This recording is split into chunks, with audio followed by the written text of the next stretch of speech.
আজি আমাৰ যিটো জইনিং চেৰিমনিয়েল প্ৰগ্ৰাম এইটো আচলতে গোৰ্খা চেলৰ উদ্যোগত হৈছিল।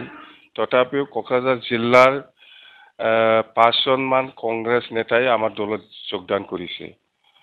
কোকৰাঝাৰ জিলা কংগ্ৰেছৰ president secretary, vice president secretary আৰু ব্লকৰ প্ৰেছিডেণ্ট 5জন আৰু এজনটো হ'ল এপিচিচিৰ মেম্বাৰ, আসাম প্ৰদেশ কংগ্ৰেছ কমিটিৰ মেম্বাৰ 6জন লিডাৰে আমাৰ দলত যোগদান কৰিছে। খুব ভাল লাগিছে।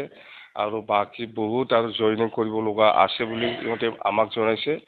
এই জইনিং চেৰিমনিয়েল প্ৰগ্ৰামটো হৈ থাকিব কণ্টিনিউ কংগ্ৰেছৰ। এইটো হ'ল কংগ্ৰেছ ছাইডত। আৰু আজি 400+ মানে গোৰ্খা UPPL কৰা আৰু BJP কৰা মানে লিডাৰ আৰু কৰ্মীসকলে যোগদান কৰিছে।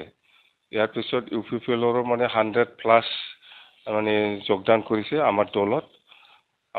মুঠতে টোটেল 600+ জইনিং কৰিছে আমাৰ দলত। 644 টোটেল জইনিং কৰিছে।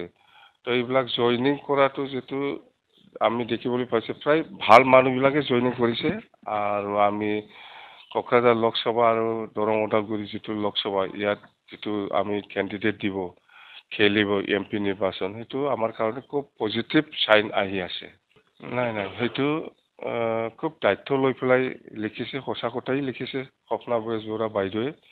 আচলতে অসমীয়াসকলে বড়োসকলক অলপ মানে আঁতৰাই পেলাই ৰাখিছিল, একো সুবিধা দিয়া নাছিলে বড়োসকলক। সেইকাৰণে বড়োসকলে আন্দোলন কৰিব লগা হৈছে। এইটো সত্য কথা।